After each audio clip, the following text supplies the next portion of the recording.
Assalamualaikum warahmatullahi wabarakatuh. Perkenalkan kami dari kelompok 6 yang beranggotakan Muhammad Faizal Hafiz, Revita Febrianti Lestari, saya sendiri Syahandra Fakhrullah Jinisar, dan Tatia Khairunisa. Pada kesempatan kali ini kami akan menjelaskan dan membahas tentang Kerajaan Mataram Islam. Pada kali ini kami akan membahas dan menjelaskan tentang sejarah dari Kesultanan Mataram Islam. Kesultanan Mataram Islam adalah salah satu kesultanan terkuat di Jawa. Kesultanan yang menyatukan sebagian besar Pulau Jawa, yakni sebagian besar wilayah Jawa Barat, Jawa Timur, dan Jawa Tengah kecuali Banten. Selain itu juga, Kesultanan Mataram Islam juga menguasai daerah Madura dan Sukadana alias Kalimantan Barat, Makassar, serta Pulau Sumatera, yakni Palembang dan Jambi. Dan ini adalah lambang dari Kesultanan Mataram Islam. Dan adapun nama dari Mataram itu berasal dari nama bunga, yakni sejenis bunga dahlia yang berwarna merah menyala. Dan juga nama Mataram sendiri dihubungkan dengan bahasa Sanskerta, yakni Matra, yang berarti ibu. Sehingga nama Mataram diberi arti sama dengan kata dari bahasa Inggris, yakni motherland, yang berarti tanah air atau ibu pertiwi. Pada mulanya, Mataram adalah wilayah yang dihadiahkan oleh Sultan Adwijaya kepada Ki Gede Pemanahan. Sultan Adwijaya menghadiahkannya karena Ki Gede Pemanahan telah berhasil membantu Sultan Adwijaya dalam membunuh Arya Penangsang di Jipang Panolan. Sutawijaya atau dikenal dengan nama Panembahan Senapati sepeninggalan ayahnya, ia dilantik sebagai penguasa penting di Mataram menggantikan ayahnya. Senapati memiliki cita-cita hendak mengangkat Kerajaan Mataram sebagai penguasa tertinggi di Jawa menggantikan Pajang. Akhirnya, konflik antara Raja Pajang dengan Sutawijaya menghasilkan kemenangan di pihak Sutawijaya. Setelahnya, keturunan Adwijaya, yaitu Pangeran Benawa, yang seharusnya menjadi ahli waris Kesultanan Pajang, menyerahkan tahta kekuasaan Kerajaan Pajang kepada Senapati. Sejak saat itu, Senapati mengambil gelar penambahan yaitu pada tahun 1586. Sutawijaya meninggal pada tahun 1601 dan ia menguasai wilayah Jawa Tengah dan Jawa Timur. Di sebelah timur hanya Belambangan, Panarukan, dan Bali yang masih tetap merdeka. Lainnya tunduk pada kekuasaan Senapati. Sedangkan di pantai laut Jawa, Rembang, Pati, Demak, Pekalongan mengakui kekuasaan Mataram. Pada tahun 1613, Sultan Agung diangkat menjadi raja di Kerajaan Mataram Islam. Pada masa inilah Kerajaan Mataram mencapai puncak kejayaan. Di antaranya memiliki armada militer yang kuat, memiliki lumbung pangan yang besar, jaringan perdagangan luas meski di daerah pedalaman. Sultan Agung berhasil mengakulturasikan sejumlah kebudayaan hingga menjadikan Kerajaan Mataram dapat berkuasa di Pulau Jawa, khususnya Jawa Timur dan Jawa Tengah. Pada tahun 1614, Sultan Agung mengirim ekspedisi militer ke Surabaya. Namun karena Surabaya memiliki sekutu yang kuat dan penting yaitu Tuban, akhirnya pada tahun 1619, Sultan Agung kembali mengirim ekspedisi militer ke Tuban. Pada saat itu juga, Tuban berhasil dikuasai Mataram. Hal tersebut belum berhasil untuk memperlemah Surabaya dan berniat untuk menguasai sekutu-sekutu pentingnya, salah satunya Kesultanan Sukadana di Kalimantan Barat yang berada di seberang wilayah Surabaya. Kemudian pada tahun 1622, pasukan Mataram melancarkan aksinya menuju Kesultanan Sukadana, dan pasukan Mataram berhasil menguasai untuk memblokade Surabaya. Sultan Agung memerintahkan pasukan Mataram untuk melakukan penyerbuan Madura hingga pada tahun 1624 Madura berhasil dikuasai Mataram. Hingga akhirnya pada tahun 1625 Surabaya menyerahkan diri pada Mataram. Sultan Agung berhasil menguasai hampir sebagian besar wilayah Jawa Tengah dan Jawa Timur di bawah kekuasaan Mataram. Kesultanan Mataram Islam sendiri merupakan kesultanan agraris yang mengandalkan dan mengutamakan penghasilan dari pertanian. Di dalam sektor pertanian, Kesultanan Mataram Islam memproduksi dan menghasilkan padi dan beras.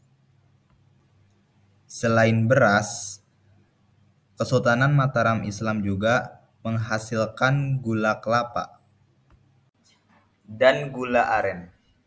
Hasil gula tersebut berasal dari daerah Giring di Gunung Kidul. Gula kelapa dan gula aren itu diekspor keluar melalui Tembayat dan Wedi. Pada masa pemerintahan Sultan Agung, para ulama yang ada di Kesultanan Mataram dapat dibagi menjadi 3 bagian, yaitu yang pertama, ulama yang masih berdarah bangsawan. Kedua, ulama yang bekerja sebagai alat birokrasi. Dan yang terakhir yaitu ulama pedesaan yang tidak menjadi alat birokrasi. Sunan Kalijaga misalnya, beliau adalah ulama yang selalu berusaha keras agar ajaran Islam oleh masyarakat yang sudah kuat nilai kepercayaan terhadap ajaran dan doktrin kebudayaan sebelum Islam. Sunan Kalijaga sebagai penghulu terkenal di Masjid Suci di Demak mempunyai pengaruh besar di Mataram.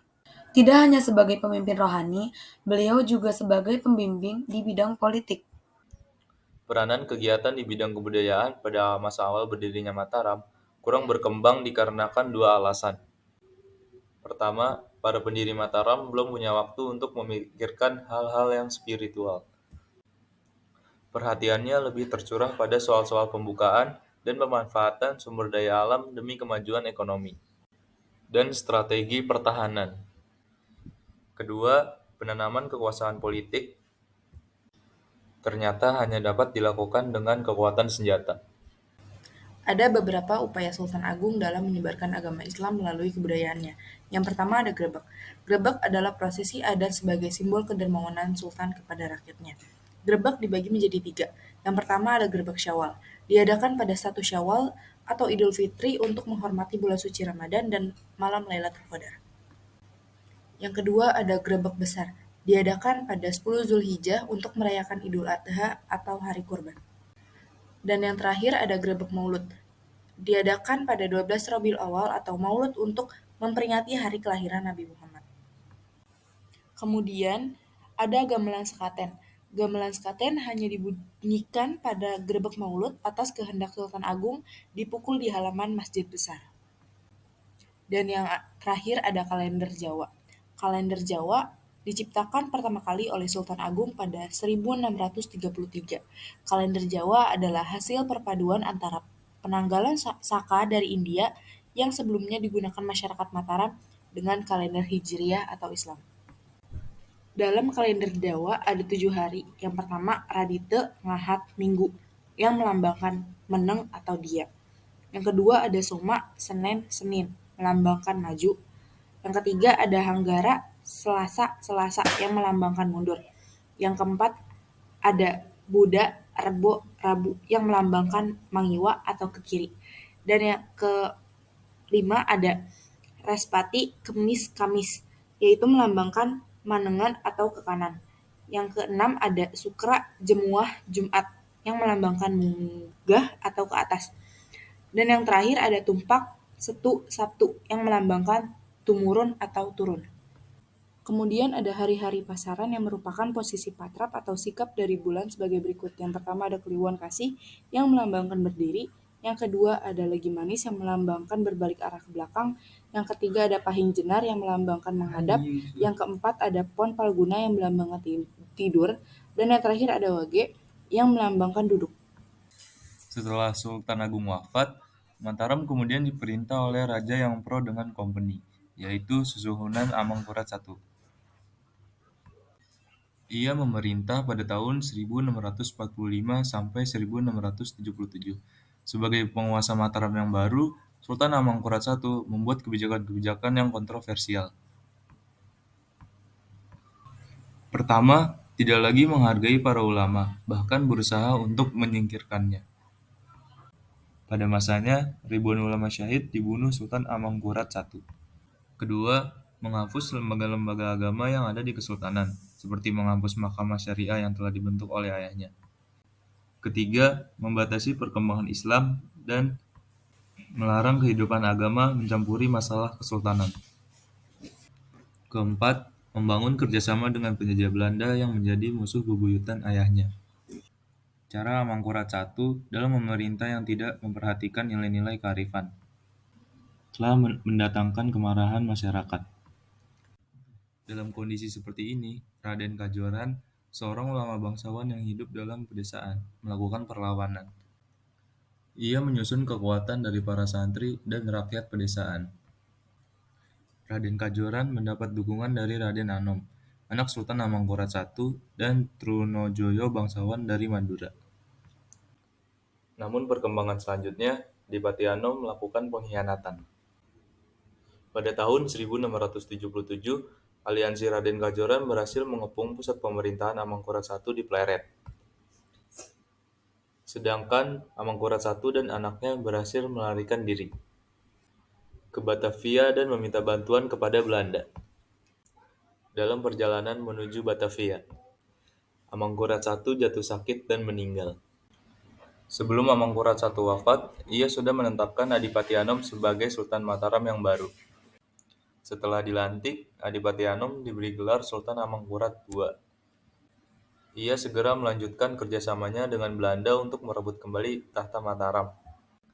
Dalam perjanjian di Jepara, yang mana Belanda menginginkan wilayah timur Karawang dan upah dalam bentuk uang. Setelah perjanjian Jepara ditandatangani, Amangkurat II dan Belanda melakukan penyerangan ke Mataram dan berhasil memukul mundur aliansi Raden Kajoran. Dengan demikian, Sultan Amangkurat II berhasil merebut kembali tahta Mataram. Walaupun Sultan Amangkurat II menduduki Mataram dan mengembalikan fungsi ulama, tetapi persoalan Mataram belum selesai. Mataram terpecah menjadi dua kerajaan, sesuai dengan perjanjian Giyanti pada tahun 1755. Kedua kerajaan tersebut adalah Kerajaan Surakarta, dengan rajanya Susuhunan Pakubuwono III, dan Yogyakarta dengan rajanya Pangeran Mangkubumi Hamengkubuwono I.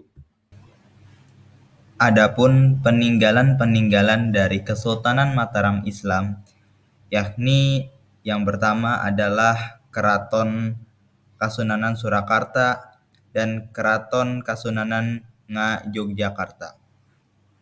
Dikarenakan Kesultanan Mataram Islam ini terpecah menjadi dua, yakni Kasunanan Surakarta dan Ngayogyakarta. Jadi, masing-masing tempat memiliki dua keraton yang berbeda. Lalu yang kedua ada kompleks makam kerajaan Imogiri. Yang ketiga adalah masjid. Ada beberapa masjid dari peninggalan dari Kerajaan Mataram Islam, yakni ada Masjid Agung Surakarta, Masjid Kota Gede Yogyakarta, Masjid Agung Gede Kauman, dan Masjid Patok Negara Sultoni. Yang keempat adalah Benteng Vastenburg. Benteng ini merupakan peninggalan kolonial Belanda yang menjadi peninggalan Kesultanan Mataram Islam juga, karena benteng ini menjadi saksi bisu dari perjuangan Kesultanan Mataram Islam dalam melawan dan mengusir Belanda dari tanah airnya. Yang kelima adalah Pasar Kota Gede di Yogyakarta. Dan yang keenam yakni Taman Sriwedari yang berlokasi di Surakarta. Sekian dari kami. Wassalamualaikum warahmatullahi wabarakatuh.